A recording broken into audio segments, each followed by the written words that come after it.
Bonjour, bienvenue dans cette vidéo sur le niveau sonore. Nous allons essayer de faire rapide, clair, efficace. Comme vous le savez, le son est une onde progressive longitudinale. Les couches d'air sont mises en mouvement et oscillent autour de leur position d'équilibre. Cette vibration se transmet de proche en proche de l'émetteur vers le récepteur, créant ainsi des zones de compression, dilatation, c'est-à-dire des zones de compression sont des zones de surpression, les zones de dilatation sont des zones où la pression est moins importante, ce qui implique des modifications rapides de la pression atmosphérique qu'on appelle pression acoustique. La valeur de la pression acoustique est d'ordinaire très petite devant la pression atmosphérique. Une personne parlant normalement produit une pression acoustique de l'ordre de 0,01 pascal à 1 mètre de distance. C'est 10 millions de fois moins que la pression atmosphérique moyenne au niveau de la mer qui est de 100 à 1300 pascal. Donc à retenir, évidemment, la pression acoustique est très inférieure à la pression atmosphérique. La pression fournit un travail lors de la propagation du son, c'est-à-dire qu'il y a un transfert d'une certaine quantité d'énergie pour pouvoir bouger ces molécules d'air. Donc la pression acoustique n'est pas la meilleure grandeur à utiliser. Donc petit à petit, on se tourne pour prendre en compte cette notion d'énergie, l'intensité sonore. Donc c'est en fait l'énergie moyenne qui traverse une unité de surface normale à la direction de propagation, c'est-à-dire perpendiculaire à la direction de propagation, et ce par unité de temps. Il s'agit donc en fait d'une puissance moyenne par unité de temps, puisque la puissance étant l'énergie divisée par une durée. Cette intensité sonore s'exprime en watts par mètre carré. Le watt étant l'unité de la puissance, le mètre carré d'une surface. Ce changement de grandeur est nécessaire puisque le son n'existe pour l'homme qu'à travers son récepteur, l'oreille. Donc, et plus précisément, le tympan qui est ici. Le tympan étant une membrane fine qui vibre quand elle reçoit une onde sonore. L'intensité sonore va donc correspondre à la quantité d'énergie qui frappe cette surface, donc le tympan, par unité de temps, c'est-à-dire la puissance qui atteint cette surface. Donc cette grandeur a vite montré ses limites pour les raisons suivantes. L'oreille humaine perçoit des sons entre des intensités sonores I0 égale 10-12 watts par mètre carré, qui est le seuil d'audibilité, et 1 watt par mètre carré, qui est le seuil de douleur.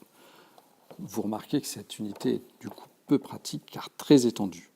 Un facteur de 10 puissance 13 entre la limite inférieure, le seuil d'audibilité, et le seuil de douleur. Donc une étendue énorme. Ça entraînerait beaucoup trop de chiffres dans les calculs sur les étiquettes des casques audio ou les textes législatifs qui sont relatifs aux nuisances sonores.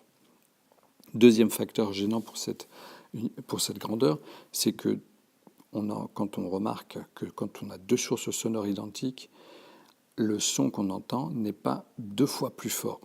Ça ajoute juste un peu de bruit. On va en reparler. Et le dernier facteur gênant pour cette grandeur, c'est que selon la loi de Weber-Fechner, qui date de 1860, la sensibilité de l'oreille va être relative. C'est-à-dire qu'elle répond plutôt à des multiples. Par exemple, si on passe d'une intensité sonore de 1 à 1,5 watts par mètre carré, ça fera une modification identique à une augmentation de 0,1 à 0,15 watts par mètre carré. C'est-à-dire, c'est juste le multiplicateur qui compte, pas le fait qu'on soit à des valeurs d'intensité sonore différentes. Il en découle que cette sensation ressentie varie plutôt comme le logarithme de l'excitation. C'est ce qu'on appelle la loi de Weber-Fechner.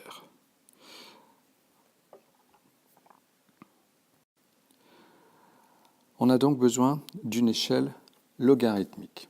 Alors, les premiers à avoir pris ceci en compte sont les ingénieurs des laboratoires Bell, donc, qui ont proposé pour la sensation retenue la formule suivante, à savoir logarithme de l'intensité divisé par l'intensité de référence I0.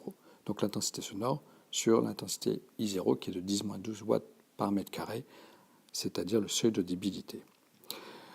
Donc ils ont créé une unité pour cette grandeur qu'ils ont appelée le Bell, BEL, en l'honneur de Graham Bell, fondateur des Bell Laboratories. Seulement, on s'est aperçu que les valeurs qu'on obtenait étaient encore un peu trop petites, donc elles ont été multipliées par 10 pour créer le niveau sonore. Donc on obtient ainsi comme unité non plus le bel, mais le décibel, puisque multiplié par 10, on obtenait 1/10 de bel. Par la suite, seul le décibel va rester comme unité, le bel n'est jamais utilisé.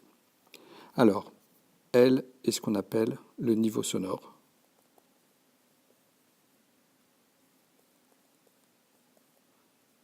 Donc cette lettre L vient de l'anglais qui veut dire level. Donc je rappelle que I est l'intensité sonore reçue, I0 l'intensité sonore de référence qui vaut 10-12 watts par mètre carré. Donc cette unité, où cette fois-ci le seuil d'audibilité correspond à 0 décibel, le seuil de douleur à 120 décibels. Donc plutôt que d'avoir une échelle qui varie en 10 puissance 13, on passe de 0 à 120, donc vous voyez que c'est beaucoup plus pratique.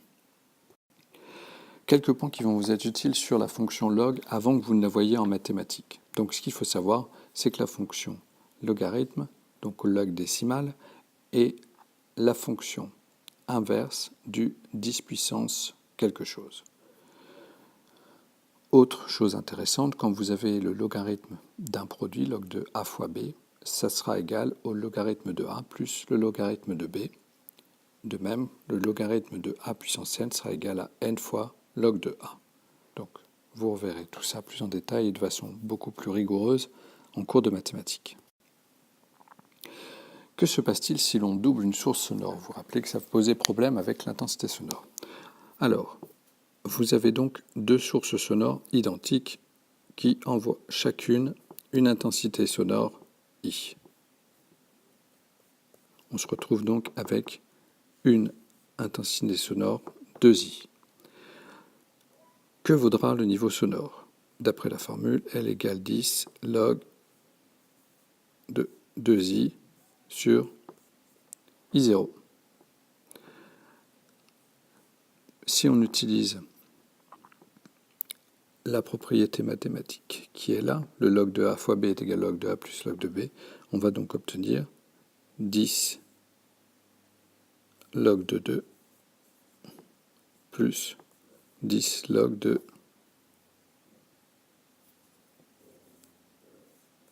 I sur I0. Si vous calculez, 10 log de 2 sera égal à 3, donc 3 décibels, plus 10 log de I sur I0. Donc 10 log de I sur I0 sera le niveau sonore pour une source. Donc le niveau sonore de deux sources sera égal à 3 décibels plus le niveau sonore d'une seule source. Si on vous donne un niveau sonore, par exemple de 90 décibels, et qu'on vous demande de trouver l'intensité sonore correspondante. Donc la formule 10 log de I sur I0